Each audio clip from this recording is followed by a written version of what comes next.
But that's my burden to bear, not yours. Undoubtedly, you should proceed with the mission briefing, yes? Heck no, your concerns are my concerns. You know I'm always here for you. Go ahead, what's on your mind? First, Crimson Moon. This was back in my teenage years when the previous Overmistress was my mentor. I fell in love with a member of the Blood Choir. They had the most beautiful voice, like an angel with its wings torn from its back. But even so, it's not unheard of for an Overmistress, or in my case, Overmistress in training, to form a relationship with a minion. But the first Crimson Moon was no ordinary minion. They saw through it all, just as my mentor had. Saw through the cult's nonsense? Saw that the many-faceted one didn't really exist? Precisely. It's a glorious scam, being elevated to power by those who believe in a fairy tale, and First Crimson Moon understood that. But as we fell deeper in love, Moon wanted out, wanted to leave the cult to rejoin the real world. And I could not follow. I couldn't abandon my comfortable little life, my destiny to rule over these fools. I didn't follow. Fear, Penny. It's the enemy. It's hold us back from what we desire. I was afraid to leave this safe little world of fantasy. I've not heard of the Moon since. I hope they're doing well, but I dare not reach out, lest the cult find the defector. And now I'm left to wonder, what would my life be like if I'd embraced the world of freedom and independence that you have? Perhaps I'm seeking that flavor in my life again. Perhaps that's why I'm so eager to work with you. But nothing will truly replace Moon, and a decision made so long ago cannot be changed. I'm no stranger to regrets, and I can comfort my Overmistress in her own hour of regret, can't I? How do we cheer her up? What? That's not important right now. The many-faceted one is real. It threatened you. It's not a scam. There's actually a world-eating nightmare monster thing. Okay, we'll raise her spirits. Let's see. Yeah, I'm just gonna ignore it. She's not gonna believe me anyway, so might as well make her love happy. We'll raise her spirits. Let's see. Hit me. What you got? Give me your best nugget of wisdom, a weird voice of mine. Restore her confidence. She's the Overmistress, and choose freedom in her own way. She could still choose to leave the cult. It's never too late to abandon a sinking ship. But the orgies and the Taco Tuesdays. Lost love hurts, but she's got her whole life ahead of her to find love anew.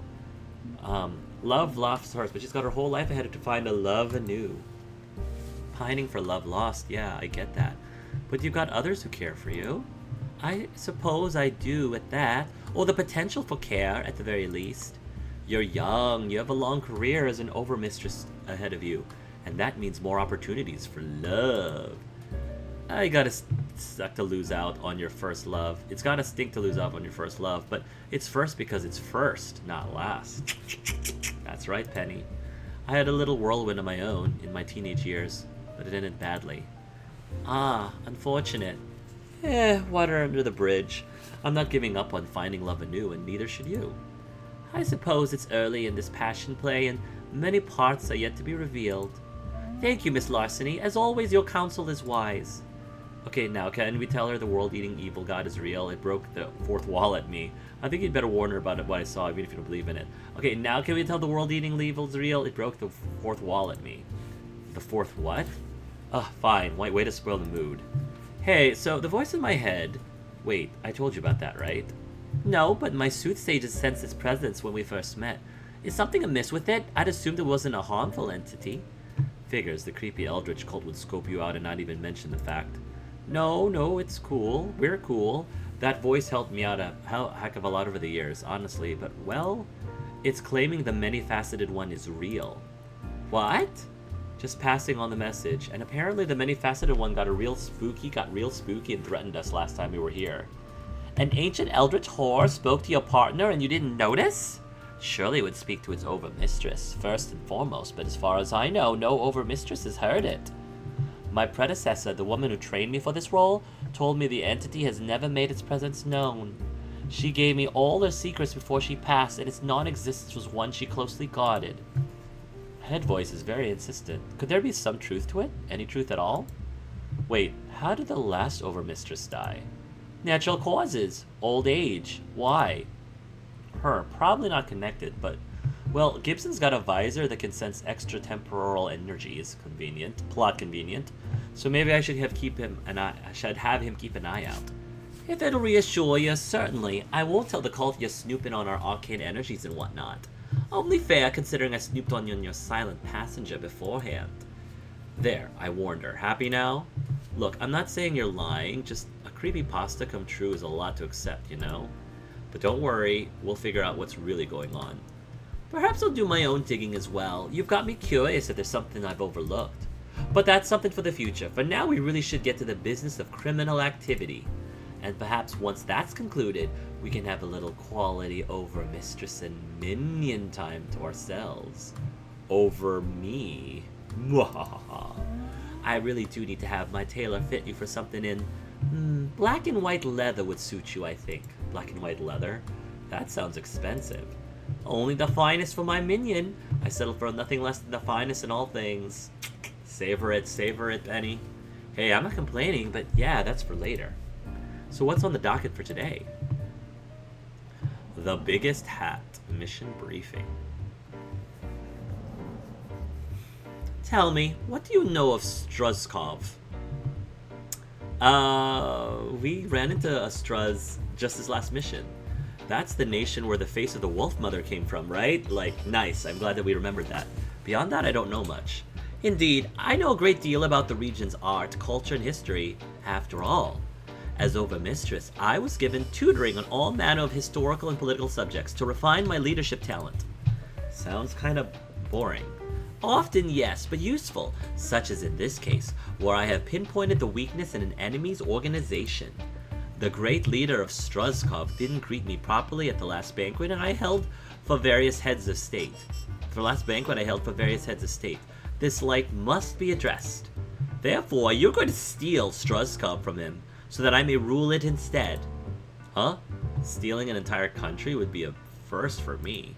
Question, like, how? Simple enough. Struzkov's ancient traditions were suppressed when the country was annexed by Stalin, but have been reverted in recent years.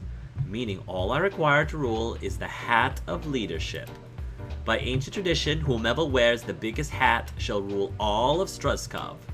And with your talents, we shall steal that hat and steal the entire nation. Oh, this is some, like, where in the world is Carmen Sandiego shenanigans. Stealing a whole country. You're serious. Absolute authority is derived from hat size alone? Arguably, yes, but I doubt any old haberdashery will do. The very specific hat of leadership is our key. Obtain for me this hat, and we shall rule Struzkov together as royalty. Hey, I'm liking this. Not only do we get like these fancy digs in this awesome crib, but we also get to rule our own country. Overmistress, where have you been all my life? Oh, shirt, I'm getting a title out of this too? I don't see why not. Plenty of titles to go around once I take over. Do you want to be a duchess, baroness, or... I'ma be Princess Penny of Struzkov. Sounds awesome. Let's get to it. Where's the hat kept? On the head of the current great leader, guarded in his private estate at all times by dozens of men with machine guns.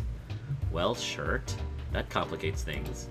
A strong oppositional force, yes, but it's still a wealthy and arrogant man's mansion. You've infiltrated plenty of those, yes? Rent-a-cops don't really rank compared to a full squadron of death commandos. I'm going to need a subtle plan to avoid getting filled with lead and dumped in a mass grave. I'm thinking I need a crash course in Struzkovian security if I'm going to find a way to case this particular joint. I call upon the powers of Exposition Cat. Excuse me, I am not your personal encyclopedia. Come on, you can't tell me that you haven't been madly researching Struzkov since we started this discussion. I'm just being prepared is all. The mansions in question is a pretty ordinary high-luxury McMansion, just surrounded by barbed wire and machine guns. They don't offer tours and is generally closed to the media. Great leader had an American reporter put to death recently. Seriously? Why? The reporter said he had small fingers. He's kind of sensitive about stuff like that, but the big hat. Small fingers and a big hat. Not that this has stopped trade with Struzkov. The CIA basically set him up as president through some shady Black Ops regime change nonsense. Their mineral resources are true critical to US interests to let a pesky thing like beheading a journalist stop the flow of goods. So they've got an image problem. Yeah, they've got the usual round of human rights abuses and atrocities on record. And that's our end. Struzkov needs to freshen up their public relations, And who better to help them than Amanda Hugginkiss, image consultant? Gib, can you get me an invite to discuss giving their nightmare dystopia a fancy makeover? Nothing like more than forging a fake background for you. Consider it done. By which I mean, it'll be done by the time your flight touches down in Struzkov. A makeover? You're intending to put fresh lipstick and eyeshadow on the corpses of the political opponents? This sounds rather risky. Why not just sneak in and take the hat? It's way riskier to just throw myself headfirst into infiltrating a fortified compound. I need to get an accurate overview of operations first. This is the process, you know? Have some faith in the process. Very well, I will trust in the process.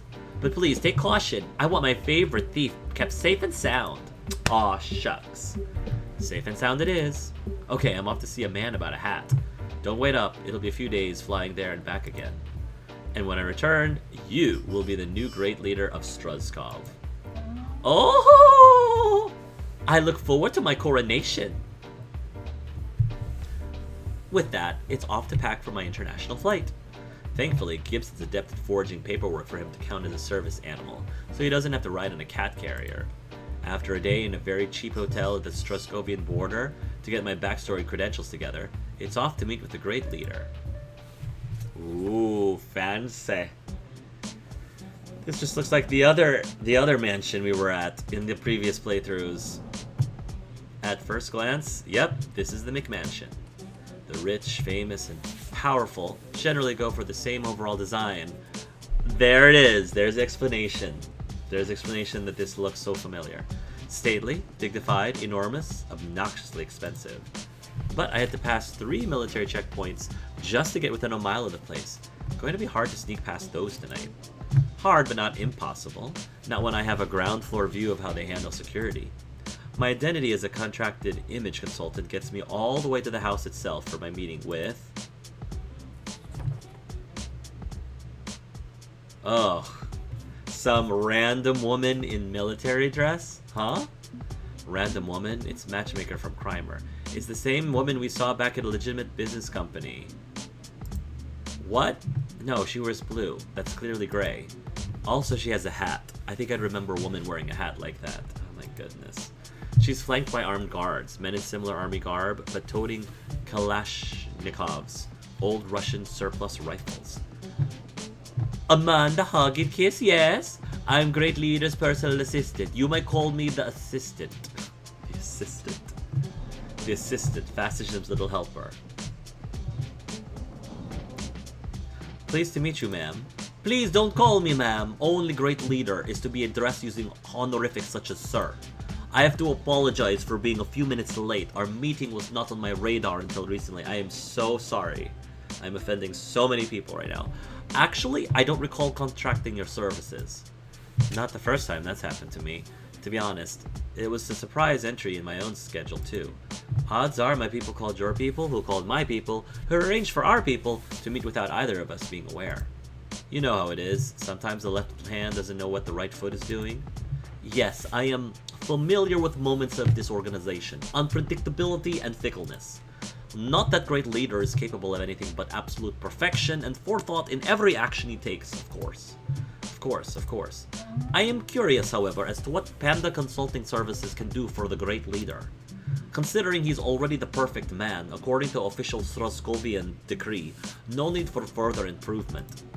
Oh, absolutely, but various international interests, clearly misled by liberal propaganda, fail to see his perfection. Surely you can see the benefit, right? It would make my job much easier if literally any diplomat would return my phone calls, yes. We have strong relations with your home country, but few others. Encouraging outreach would help considerably. Exactly, our pro-Struzkovian campaign will have them lining up to make nice with you. I'd like to start by evaluating your current situation so I can develop a narrative that will clear up all these cruel misconceptions. Get a synergistic multimedia cross-promotional push to help the world embrace Struzkov. Real forward-looking branding and marketing. So with your permission, I'd like a tour of Great Leader's wonderful estate to help me in writing the narrative. Of course, you have final approval of any messaging, and I won't take any photos unless you authorize them. You're in charge here. Great Leader is in charge here, you mean? Yes, certainly. As he should be. All hail, Great Leader! I suppose I have time to show you around and explain the many ways in which Great Leader is improving Storoskov's since the fall of the Soviets. We'll discuss your proposal further after you complete your fact-finding tour. Is this acceptable? Absolutely. Very well. What part of the matter would you like to see first then? What would assist you in your promotional endeavors? Let's see. The kitchens. I gotta go after the food. The bedroom. The wine cellar. The library. The gallery. The ballroom. The trophy room. I gotta go to the kitchens, man. Let's see the kitchens. Hey, are you hungry? I'm hungry, and I'd love to see how Great Leader eats. Can I see the kitchens? The kitchens? Where the peasant servants work? Why would that matter? Could be good for the narrative. You never know unless you look, yeah? I suppose there's some logic to it. This way, please. This does not look like a kitchen. The kitchen is towards the exterior of the building, on the ground floor, meaning it's a viable entry point for the heist. Never underestimate service entrances ignored by the wealthy elites. Sometimes the hired help is even willing to let you in to screw them over. The scent of wonderful cooking floats through the room as servants are busy preparing a fabulous feast. Meats, cheeses, and baked delights. Is Great Leader hosting guests tonight? This cornucopia of food is really a sight. And if he's having a social event tonight, it might make it harder to break in. Or easier, depends on the spin. No, not as such. No guests. This is the normal amount of food Great Leader demands for his evening meals. This could feed like 8 Great Leaders. Surely he doesn't eat all of it. The extra courses, they get thrown out in the garbage. But it's very important to have a variety of dishes available, so Great Leader has plenty to choose from. I get the feeling the peasants eat well out of his dumpsters, and only get a little salmonella as a treat. Do you suppose Great Leader's 5 meals a day would make good social media posts? I know young people enjoy insta-snapping their food. Well, he donates the leftovers to his staff, or his army even. Just do something with it beyond trash it. She's not wrong. A cuisine photo blog would work if you can work around the issue of food waste. Open a restaurant, Great Leaders, Great Eats. Get Food Network to sponsor it. Be a reality TV star. That'd be fun. You gotta go big with this. Open your own restaurant. Find Shoskovian's cooking. Come here and eat like a king. That's the kind of capitalist enterprise that opens eyes, and if you get a companion TV show all about it, well, Great Leader could be a star. He has always yearned to be a reality TV show superstar. Yes, this idea will work. It'll take a lot of effort to wrangle such a production and such a business though, a good chunk of the budget. But I'm certain arrangements can be made. Hey, can I grab a sandwich before we go? No. Darn, that was the whole reason I wanted to come here. Boo. I don't know if we actually got anything from that. Okay, where are we headed next? I don't think we got anything from that. Let's check out the trophy room. Undoubtedly, Great Leader has earned many trophies during his long and tenured role as Patriarch of Stroskov. Can I see some? Tributes to his glory would go a long way to impress outsiders. Are you certain? I would think it'd have the opposite effect. Trust me, everybody loves a winner, a victor, a champion. Very well, this way please. I expect the trophy room to be on the 2nd or 3rd floor, with brilliant floor-to-ceiling windows to allow light to sparkle off all that gold. But instead she leads me to a fairly unassuming door near the kitchens. And on entering, it's a room with dozens and dozens of human skulls neatly arrayed on shelves? Many shelves on all 4 walls of the room. Just dozens of skulls displayed neatly and precisely. This is our skull room, where Great Leader keeps the heads of all of his weak and conquered enemies. This is the kind of trophy room my evil character would be into. The skull room, a room for skulls. I've been trying to encourage him to diversify his interests into femurs and rib cages, but he has an aesthetic, we'll say. The goal is to eventually gather enough skulls to assemble a skull throne. Why?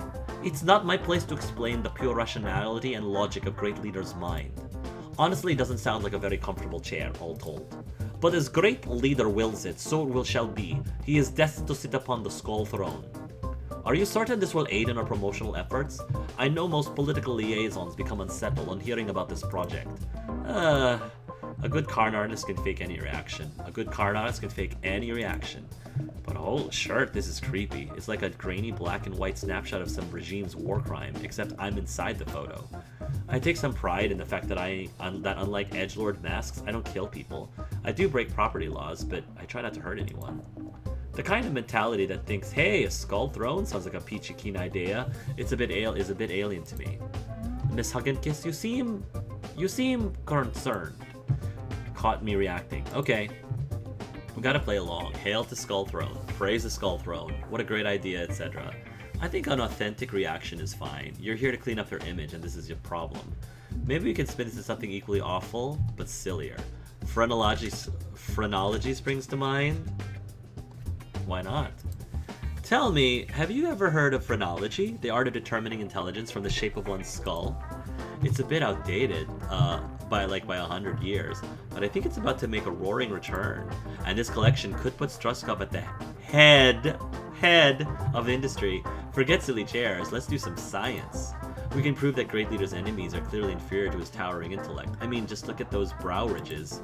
Which is absolute garbage, of course. Phrenology is racist nonsense, but if it makes Great Leader happy and avoids the Skull Throne, he would appreciate any efforts to vindicate his conquest. Very well, we'll perform a study.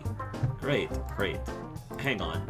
As I'm studying one shelf along the left-hand wall, I notice some scrape marks on the floor in an arced path, and some finger marks in the dust on one specific skull, the one he took from that journalist he beheaded.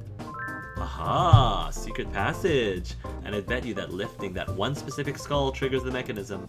That's gonna be handy for later. Nice. Okay, where are we headed next?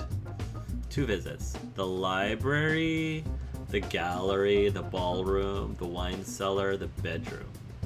I mean, the bedroom can be very zesty. Wine cellar, ballroom. Let's start the bedroom! The people want to know how Great Leader lives. Where does he rest his head at night? Truly, a heavy head, weary from the duty of office? I know it's a long shot, but can I see his bedchamber? Certainly, this way! Wow, that was too easy. That does not look like his bedchamber. It looks like the kitchen.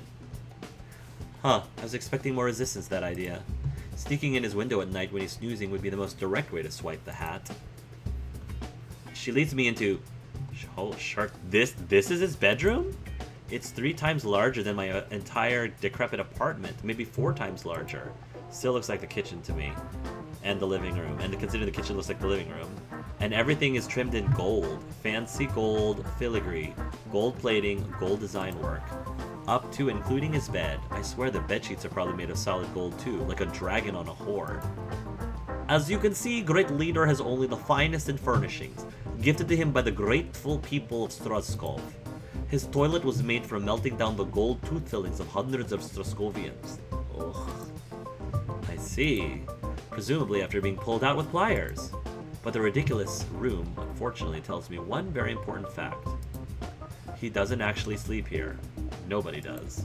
This furniture looks barely used. It's all showpieces, here to impress and intimidate. That bedding is so perfect that it's clear nobody uses it. This is the time when I would jump on it. That's bad for me. The easiest angle in this caper would be to bust in through a window and take the hat. But if he sleeps in an undisclosed location, maybe even somewhere far, far away from here. No, he stays in the mansion. Someone this paranoid wouldn't leave the militarized perimeter just to catch 40 winks at night. Miss Hugginkiss? Oh, sorry, just lost in thought. Lost in the visual splendor of this amazing room. Do you feel promotional photos of his bedchambers may be useful for your narrative? Would them impress others to know how well Great Leader lives? Pump the ego a bit. Call this the perfect setting for a promotional photo session. Donating all this gold to charity would absolutely improve his public image. Boo! This room implies Great Leader needs sleep. Clearly he's beyond such mortal concerns. Maybe she'll talk about where he sleeps. Get rid of it. All of it. Chuck it in the trash. What? I'm afraid I don't understand. The very existence of this room implies that Great Leader gets tired and needs a cozy little nap sometimes. That's the wrong image. He wants to be tireless, dedicated, devoting every single hour, day and night to the glory of Struzkov. No bedroom, no sign of weakness, you feel me? I do not look forward to an exhausted and irritable great leader, but if you feel this will be best, so be it. I don't know if any of this is going to help at all. Probably not. Okay, where are we headed next? So if he doesn't sleep in his bedroom, where does he sleep? Not the ballroom. The gallery? Maybe the library. Or the wine cellar.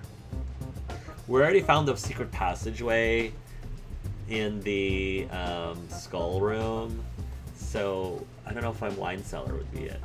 Maybe maybe he sleeps in the library. The gallery. He already went to an art split. Well, no, he likes art. Does he? No. No. Maybe not. The ballroom. He probably... I don't see him sleeping in the ballroom. He might sleep in the gallery, but he also could sleep in the library. Let's go to the library. I'd like to get an idea for the mind of Great Leader. Does he have a study, a library, someplace where he plans his, plans? Always nice to get a peek into the psychology of your target. Ah, the Great Library. Yes, yes, please follow me. It looks like his bedroom, and his kitchen, and his living room. She leads me past some of the posher rooms in the upstairs level to a library with vast floor-to-ceiling windows. Now this is an entry point. Each one is ill-fitting in the frame, and the latches would be easy to undo. And unless he's burning the midnight oil reading in novellas, nobody will be there when I break in. Welcome to the Great Library, so named because Great Leader insists his library be as great as he is. Certainly plenty of books in here. It's junk. It's all junk. I've seen this before. A rich guy goes to an old bookshop and asks for as many leather-bound tomes as he can get his hands on. It doesn't even matter what the books are, as long as they're visually pleasing to see lined up on a shelf. I'm seeing mismatched sets of old encyclopedias with many volumes missing, archives of farmers' almanacs, and I'm pretty sure that one there is just a hollow shell with the word book printed on the spine. The Great Leader spends much of his time here studying the great works of literature to better enhance his greatness. As you can see, he has a large pile of books that he's currently working his way through in between matters of state.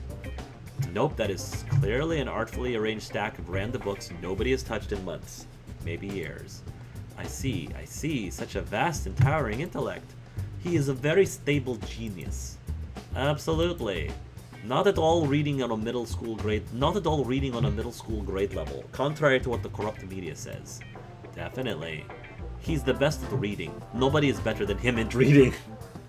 He is the best at reading. Nobody is better than him at reading. Oh my gosh. Oh my gosh. I get it. Huh. What's this? I study a strange-looking plastic device tucked away behind a stack of books, with numerous antennae sprouting out of it. Ah, that is the Wi-Fi router. We are a 21st century nation at the cutting edge of technology. When Great Leader decreed we must have broadband, we got the very best. The famous Basler. Yes, Basler. The famous Basler from the United States was hired to set it up for us. In return for his service, he was knighted as Sir Basler. Yeah, I like how these two missions, pair well with each other. Good for Basler, I guess. And a whisper in my earpiece confirms I've scored big with this intel. That's the cheapest, least secure router I've ever seen. I could hack that while taking a cat nap. I doubt this guy has any seriously good data available, but at the very least we could use it to track any phones in the building. So, do you feel our great library will be useful in your efforts? Oh right, the library. Let's see. No way this thrift store jank would impress anyone. He should go fully digital. He needs more books. Just pack him in here until they have their own gravitational field. How about every Sunday he reads the stories aloud to children? It's a prime public relations event. No way this thrift store would jank would impress anyone. He should go fully digital. Actually, I'm thinking you liquidate this room and go high-tech. It's the 21st century. Books are very old world, old money. What you need is to show Struzkops on the cutting edge of information technology. You mine up minerals for smartphones, right? Put them to work. Call Basler back in here, revamp the place, make this a data center. Do that, and investors will flock to your industries. Interesting. We would lose some of the austere dignity of the library, but a computing hub would be impressive as well. I like this idea, and I'm certain Great Leader will like it as well. In the distance, I hear the great clock in the atrium chiming. It sounds like a kitchen stove rolling down a hill. Oh dear, I'm afraid that's all the time we have. I was instructed to bring you before Great Leader at this hour. Is your narrative prepared? I don't even no idea what to expect from Great Leader. I have my notes. I was expecting to head back to my hotel, do some prep work for the presentation, maybe come back tomorrow. Plan my heist, sneak back in, take the hat, be on the first plane out of here.